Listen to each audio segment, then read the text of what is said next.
Hello Pisces, Sun, Moon, Rising, and Venus signs. Kamusta kayo? Sana kayo nasa mabuti kayong kalagayan. Welcome back po sa Star Tarot. Kung bago kayo rito, welcome din kayo. Thank you sa inyong support. I truly appreciate it. God bless you all. By the way, Pisces, maraming salamat po sa mga nagdo-donate dito sa ating channel. Maraming salamat po sa nagsisend ng mga super thanks. I truly appreciate it po. God bless you more. At saka, maagang pamasko. Ito, Pisces, nakakatuwa naman po. You are very generous.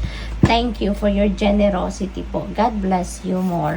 Pauna mensahe po ninyo ay Knight of Wands. Ayan, Pisces. Sometimes, kailangan din natin na i-bend daw ang rules a little. Diba? Kung sa tingin naman ninyo, makakabuti sa inyo. Kung sa tingin naman ninyo, this is exciting para sa iyo. At as long as wala kayong naaagrabyado, as long as tama pa rin, no? Ang magiging kalabasan nito, yung bang nasa mabuti pa rin kayong sitwasyon, then go for it, 'di ba? Minsan talaga may mga kailangan din tayong gawin ng mga ganitong twist, no, sa buhay para maging exciting ang life. So maaring meron kayong ganon gagawin sa ngayon. Ayan, napakaganda ni Pisces sa ngayon, glamorosa, maganda, very confident, no, yung ganap dito. So napakaganda ng energy ninyo. Kaya siguro ngayon, Pisces, meron kayong mga ini-envision, no, for yourself na talagang you're very confident na makukuha nyo to.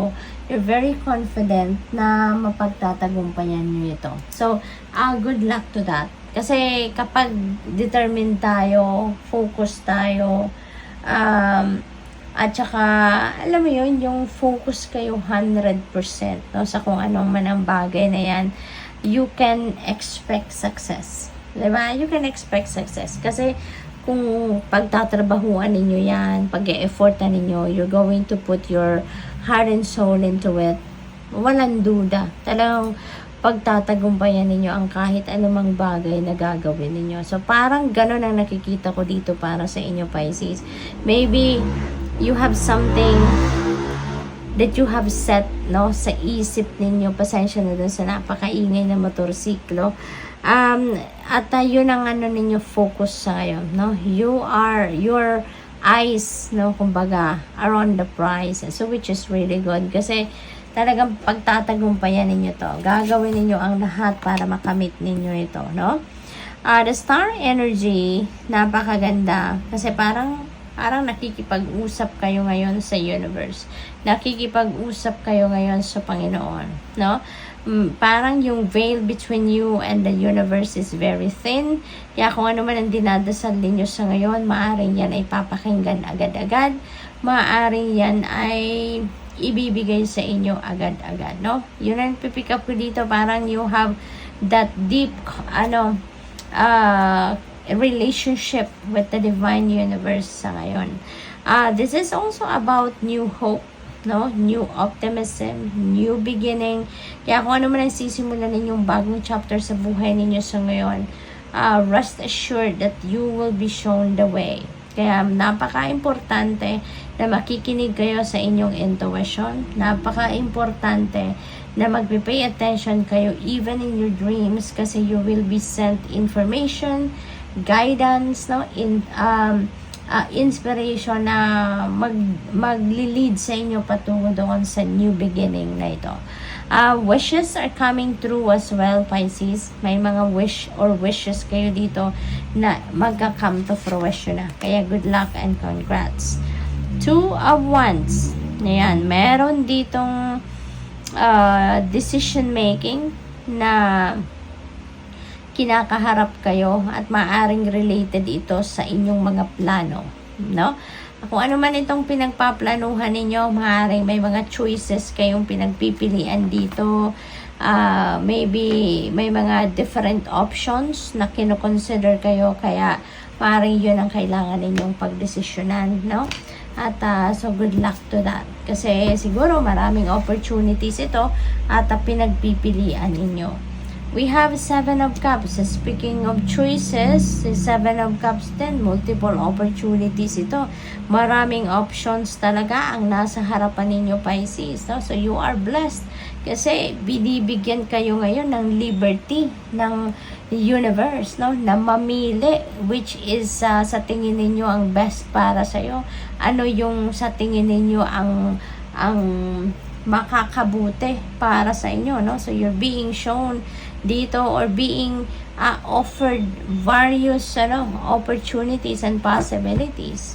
So what else? We have the Sun, Pisces. Napakaganda naman ito kasi si Sun, this is the most uplifting, napaka-positive na energy nito. Babalutin kayo ngayon ng liwanag, Pisces. Kaya magiging maayos mas maayos ang buhay ninyo, ang takbo ng mga bagay-bagay sa buhay ninyo kasi mababalot kayo ng light, no?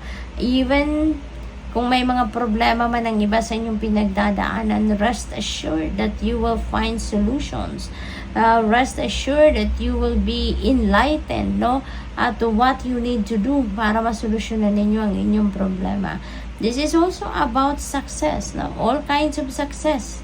Ba? Success sa pagharap ninyo sa hamon ng buhay, success financially, success materially, or kung ano pa man, success sa relationship, it could be in any area of life because wala namang pipiliin ang liwanag ng sun, kung anong parte lang ng buhay ninyo ang kanyang paiilawan. But lahat, buong buhay ninyo, ay magliliwanag kaya magiging maayos ang lahat.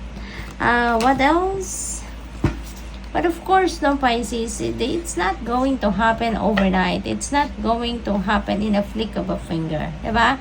But at least, magsisimula ngayon ang pagliliwanag ng buhay ninyo. We have 10 of Cups. Ayan, so masaya. This is happy family. This is domestic bliss. Masaya ang relationship ninyo with each other sa pamilya. Masaya. Maaaring lahat ng pangangailangan ninyo nandiyan na, napoprovide mo na, at maaaring pati yung mga wants ninyo ay maaaring napoprovide mo na din, kaya masaya ang lahat, contented ang lahat. We have 9 of Swords. Maaaring nanggagaling kayo dito. Baka dati, di ba, worrisome kayo. Baka dati, nagigising na kayo sa middle of the night kasi namumroblema kayo. Pero kung ano man ito, na pinoproblema ninyo dito, gumigising sa inyo in the middle of the night dahil nag-worry kayo about it. Nako, since we have the sun energy, mapapawi na yan. That's going to fade away, Pisces. Tiyaga lang, keep your hope and faith alive. Alalahanin ninyo na lahat ng problema ay may solusyon. Okay? So sometimes you just need to be patient at umasa lang kayo for the best possible outcome. At kung may problema, wag na ninyong isipin yung problema itself kasi na-find out mo na, alam mo na kung ano ang problema. So, wag ka nang mag-focus doon, 'di ba? Ang pag-focusan ninyo ay kung papaano ninyo masusolusyonan ang problema.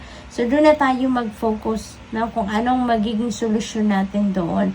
How are we going to get away from that energy? Doon na tayo mag-focus. Okay? So, good luck. Thank you for watching Love and Light. Namaste.